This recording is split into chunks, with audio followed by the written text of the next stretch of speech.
Keith Moon is the embodiment of madness in the world of rock and roll, a drummer who brought the stage to life with his wild playing and anarchic antics. Known as a rule breaker both on and off stage, Keith left behind many stories that are not only entertaining, but also full of surprises. From unusual hobbies to almost unbelievable adventures, here are 10 rare facts that reveal the other side of this colorful legend from The Who.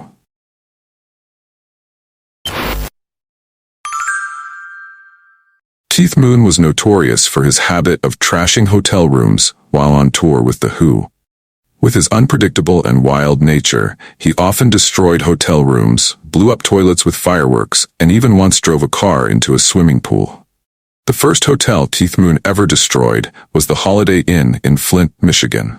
In 1967, during his 21st birthday celebration, Moon began a party that quickly turned into complete chaos. While drunk, he drove a car into the hotel's swimming pool, causing significant damage. As a result of the night's events, Moon was banned from all Holiday Inns worldwide, starting the legendary tale that embodied the Who drummer's wild lifestyle.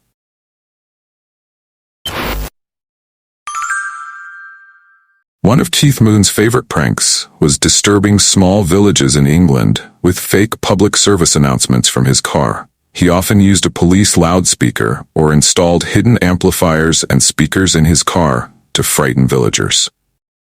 From the safety of his closed car window, Keith would make bizarre announcements, such as warnings about an incoming tidal wave, an approaching swarm of venomous snakes, or informing them that the UK government was relocating immigrants to their area. Villagers often believed these warnings, panicking without realizing that it was just the mischievous drummer of The Who pulling another prank. Before finding success with The Who, Keith Moon lived a far from glamorous life as a musician.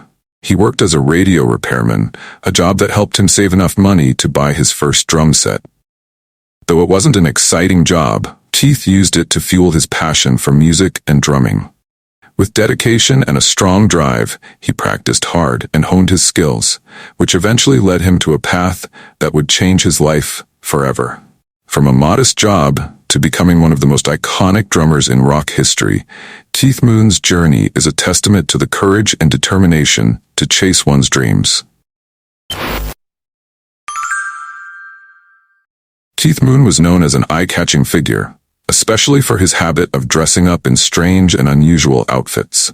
He often appeared in unique and eccentric costumes, such as dresses, bright-colored suits, or peculiar accessories.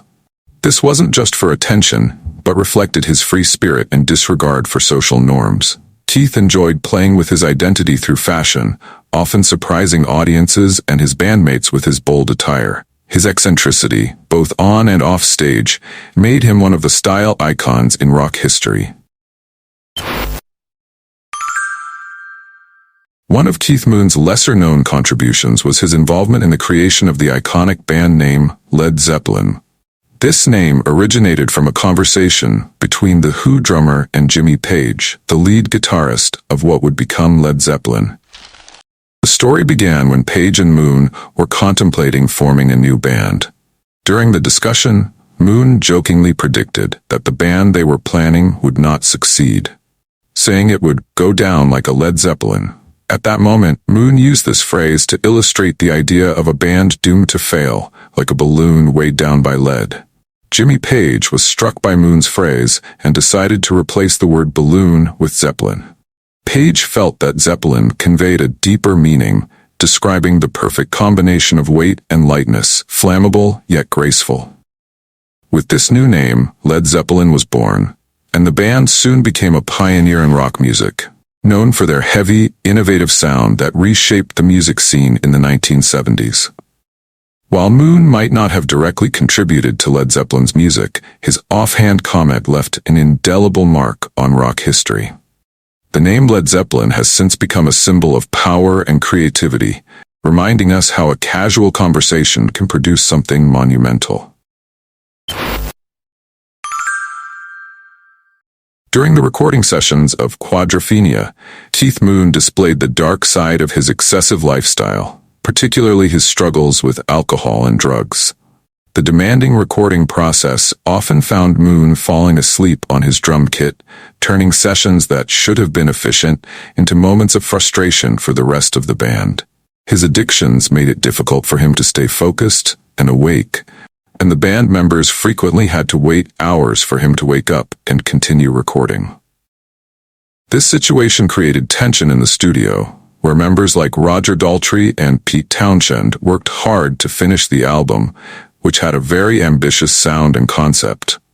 The delays not only disrupted the recording schedule, but also added emotional pressure among the band, especially knowing that Keith's incredible talent was often overshadowed by his destructive behavior. Despite the challenges, there was a sense of camaraderie and understanding among them, knowing that beneath all the chaos, Keith was a brilliant drummer who brought unmatched uniqueness to their music.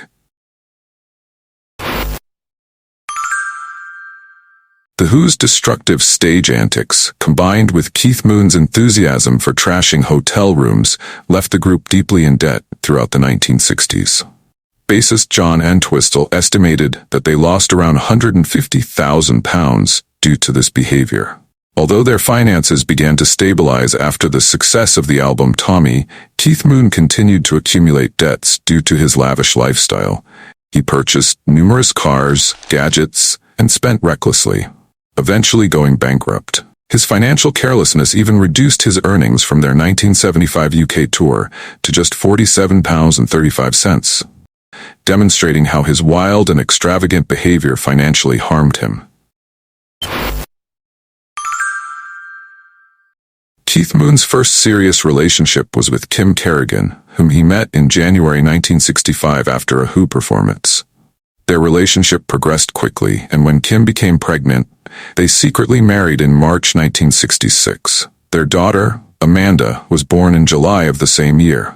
Despite loving Amanda, Keith found it difficult to take on the responsibilities of being a family man. His frequent absences due to touring and his childish behavior, pranks, and impulsiveness made it impossible for him to be a present and responsible father.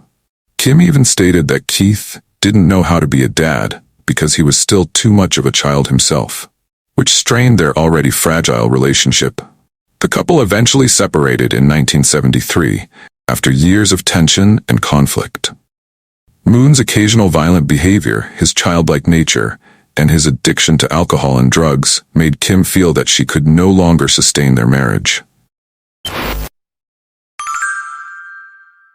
One of the significant personal setbacks Keith Moon faced during the 1970s was the tragic death of his chauffeur and bodyguard, Neil Boland. On January 4th, 1970, an unexpected incident occurred outside a pub in Hatfield, Hertfordshire. Moon was trying to flee from a group of increasingly aggressive fans that had surrounded his car. In the chaos, Moon, who was under the influence of alcohol, took over the steering wheel to get away from the crowd. Amidst the confusion, Neil Boland fell in front of the car, and Moon couldn't avoid hitting him, resulting in Boland's death.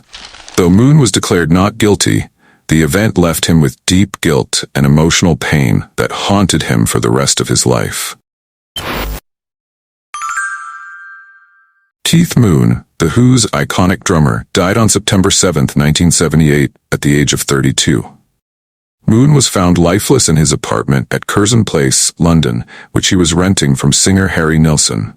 Ironically, the medication intended to help him recover from his addiction ended up taking his life. This tragic event marked the end of a musician who lived with extremes and explosive energy, both on stage and off. As a drummer, Keith Moon is remembered for his unique style, filled with improvisation, straying far from traditional drumming norms. Moon didn't just hit drums, he played with them, blending speed, power, and creativity in a way never seen before.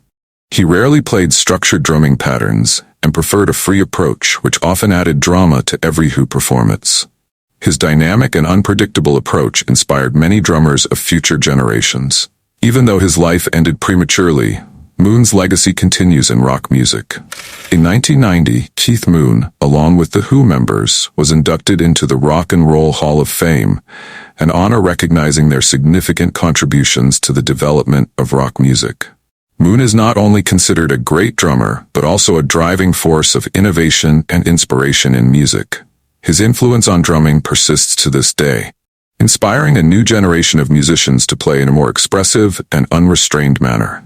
Keith Moon's legacy is a celebration of creativity, boundless energy, and a spirit of rule-breaking, all of which made him a legend in the world of rock and roll.